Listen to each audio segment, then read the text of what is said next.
Góðan og blessaðan daginn from Iceland. My name is Cherry. In this video, I'm going to be talking about how I color graded this little commercial. It went from something like this, which you're looking at right now. It's kind of boring, I think so at least, to this.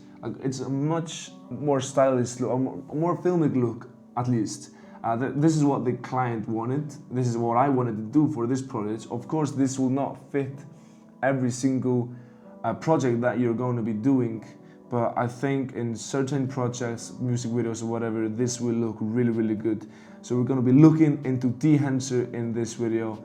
Let's just dive right into it. And a disclaimer, they actually hit me up and asked me to do a video about their program, and I was already going to be purchasing their product, so I thought it was a great fit, good video that I could showcase the product, and I will get it for free. They're not paying me to say anything, so I can say whatever I want. But if you use the link down in the description, I will get a 2% or 5% or whatever, I don't know, 10%? I don't even know. I will get some percentage of the sales. So if you're gonna check out the program, please use it down below. So what does Dehancer do? This is a shot what I just filmed. I'm filming a client video here in Iceland, and they really, really love the look, and I love it so much as well. So I'm just gonna show you what Dehancer does. One note, this is the before, and this is the after. Like, this is what it does. It's just one note, not some giant power note tree. No, this is just one note in Davinci. This is what it does. So we can also show it here. You know, this is the after, this is before. I think like this is what I would do normally if I'm delivering a client video. It would look something like this. And that's the reason I'm like, okay, I'm supposed to do better videos. I can't make better videos. So I wanted to really test that. And I think I've really managed it. So in this video, I'm going to be taking a look at how I made this look in Dehancer. Just from scratch, really. So yeah, let's go to the beginning. So what I did, I'm gonna show you my settings before as well. So what I did, I'm gonna show you the settings that I have before. I'm using Davinci Resolve. I'm using Rec. 709A, output color space same as timeline. And then when I'm delivering, I will go to advanced and check that the color space and the gamma tag is same as the project. And this is the project settings. So Rec. 709A through everything. That I feel like that makes my footage look the same when I'm in DaVinci and when I export, but maybe that's not, I'm no pro colorist myself, so maybe that isn't the right way, but this is at least what I do. So we have this footage right here, it's just gray. What I normally do, I would maybe add 4 notes, let's say, for example. What I do is basic, I will make one for hue changes, I will do one that's color space transform, the Dehancer one. So I used 4 notes when I did this last time. I'm just going to use 4 notes again. You can use way more, you can use less, you can only use the Dehancer, you can do whatever. So what I did is I used the color space transform, which if you don't know what that is, it's when you take Sony S-Log footage like this one, this is like really gray, you put it into a normal color space that's called Rec. 709 or something like that. So let's take the color space transformation, put that on here. Use input color space, I'm gonna put in Sony S-Gamma3.Cine because that's what I used when I was shooting, and Sony S-Log 3. This is what I get out of camera. I've often just delivered it like this, almost. So I wanted to up my ability to do good projects. So, okay, before I do anything in Dehancer, I want to color correct the footage. So then what I do is I take my basic node and I will just maybe add some to the midtones. I'm gonna use the scopes over here. Add a little bit to the midtones. Fade the blacks a little bit. So this is with just basic curve adjustment. What I also want to do, because I really like that blue kind of tealy look, the hue versus saturation, I pick my blue one and I bump up the saturation a little bit on the blue side. Which I also do is I go to hue versus hue. This is where I change the color of the blue. I click that and I change it a little bit, just a tiny bit upwards, so it makes this tealy look instead of just blue. So this is just with a little bit of blue adjustment. What I do now, I will add my Dehancer look. So I'll put Dehancer on this. And when I add Dehancer, it will just do some automatic settings. What I like to do in the beginning, without doing anything, it will probably look like something like this for you. Everything is going to be open. What I like to do is just close everything in the beginning and if you hold Option and click on Input, everything will close. So I want to do in the beginning, if I take the grain off, so automatically the film that they choose is the Kodak Vision 3 250D, and this already looks pretty cool, I would say. This is before and this is after, with just nothing happening to it. You can check out all these different film looks over here. I went through every single one of them and I picked my favorites ones. The favorite being Afga Color 100, Cinestill 50D, Fuji Reala expired 2013, Fujichrome Velvia 100, Kodak Ektar 100, Kodak Porta 160, Kodak Vision 3 50D, and Konica Impressa 50. The last one is what I like the most. But if you go through them, you can just see, you can just check on everyone and like, okay, this looks somewhere cool, or this looks also cool and stuff like that. But what I'm gonna show you and what I did was I selected all the way down the bottom, Konica Impressa 50, expired 2006. I have no idea where this even comes from. I'm not that big into film at all. If you're familiar with film and with all these different types of film, then it's of course easier to mimic a look that you already know how it looks.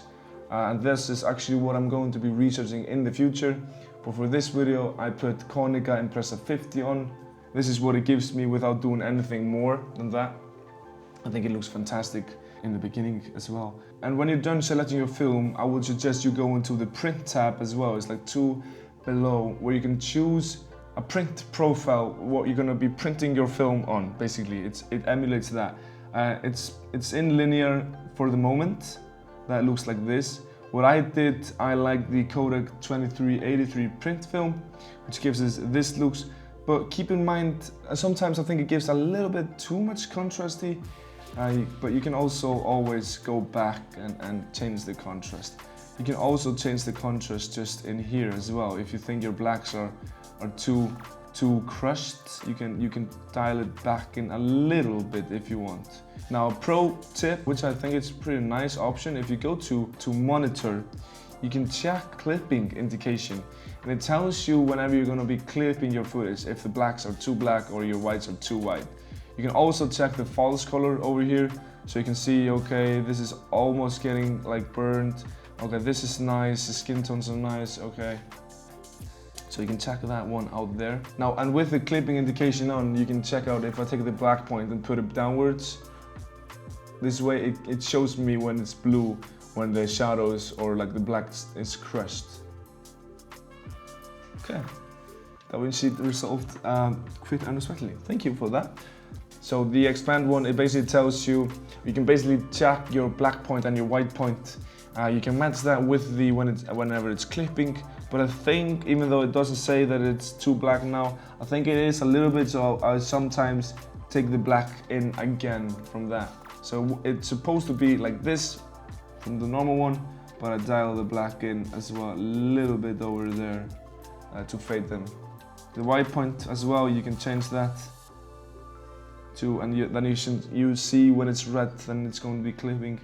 Now in the film developer, you can change things like the contrast or the color boost. This is just basically saturation. I would just go ahead, get the trial and just test it out for yourself. Test all these different things. You know, also in the input tab, you can change the temperature of your shot. I can make it more yellow if I think it's a bit too blue, which I kind of think it is a little bit too blue. I can dial the yellow back in as well. As I can also do the tint here. Now we're on a tab that I think is really important in this step, and that's the color head, where you can split tone your image. So basically what I do here is I enable the lower one, which is shadow tone and midtones and highlight tone, and I often push let's say for example blue in the highlights and the shadows. So this is what it does.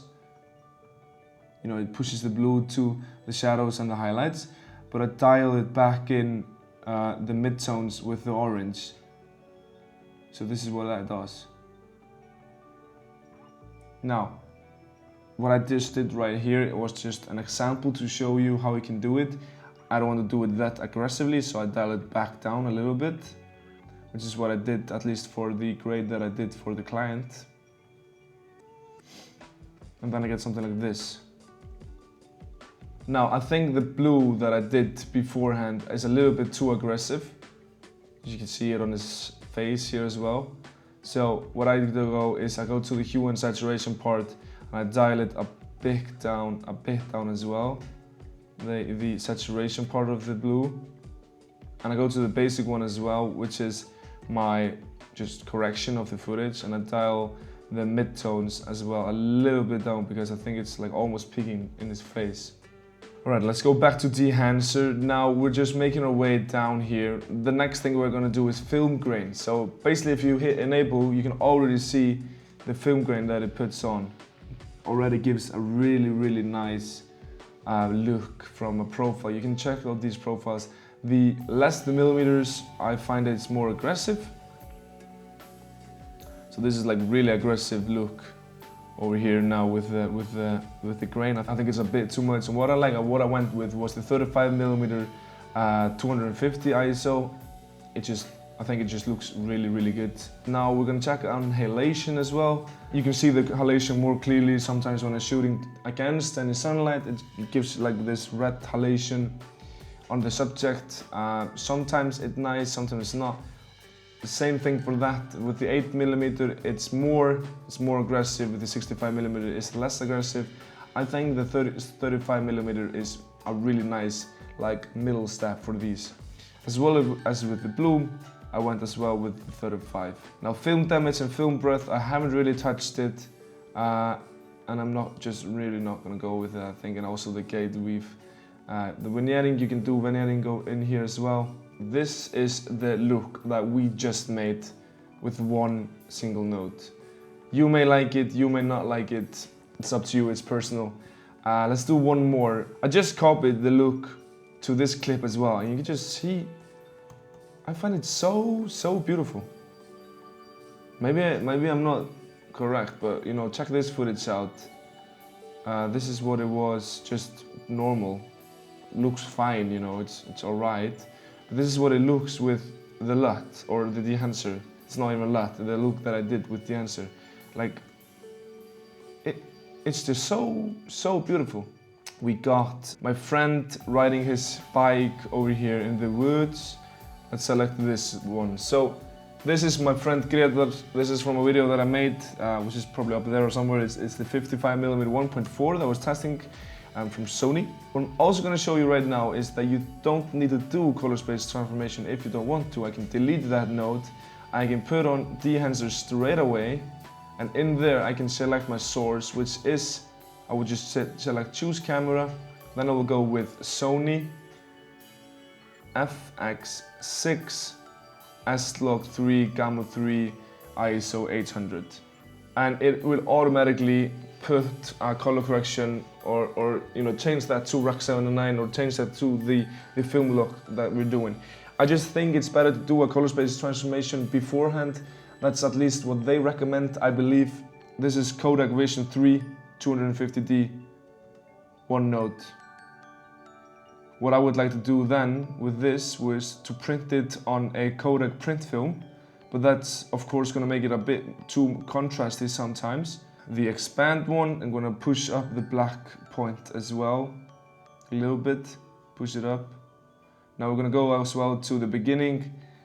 First note, we're going to do a correction over here. We're going to push up the midtones up a little bit, and the shadows. Now we're going to be selecting the color head. I'm going to be enabling the shadows and midtones one. I'm going to put blue into the shadows and midtones. I'm going to put yellow or warm temperature to the midtones again. Now we can also put something in here, which is the yellow, blue, magenta, green, and cyan red bars up here. This changed the overall look of the shot, which is also pretty nice. You could like push it to the yellow and green if you want to do that. You know, this is like a really, maybe a bit too much, as you can probably see. Now I'm gonna go to the color boost right here from the film developer. I'm just gonna add in a little bit of the color back. You know, you can see it before and after, how it gives the color back. I think that's really nice. Now, this is in a green forest, so I really want to push in the greens a little bit more. So I'm gonna push them in the hue and saturation part. Push some of the greens back in, and also gonna do a hue versus saturation. And now, because this was like shot in the autumn, I want to push that bit as well. So I'm gonna take my yellows one. I'm gonna push it to a little bit to the more autumn vibes in here, as well with the saturation. Now you can see these greens over there. I also want to push them in a little bit. So I'm gonna select my green. I'm gonna make it you know, more green. I'm gonna push it a little bit down. I'm also gonna do the saturation part. I'm gonna up that more as well. So this is what it does. The film, the hue saturation part that I just did was to correct this bit. I think that's it for today's video. It wasn't really that planned. I just wanted to make a quick video on this plugin, which I really, really like. And I don't know, if you are doing client shoots and you want to make it more cool, more film looking, and want to learn it by yourself, definitely check it out. I mean, it's $400 for a lifetime access to it, but if you're in this field for the next 20 years or something, it's not going to be too much, and you can actually offer to your clients that you can grade it to a film look if you're getting good at it. I think that's it for today's video. I hope you guys liked it. We're back in the main home office, which is nice. I'm not in the studio. Maybe gonna be going back and forth, I don't know. I kind of want the line to be more from here, but there's no space for it. I'm just rambling now. Thank you guys so much for watching this video, and I'll see you guys hopefully in the next one. Peace.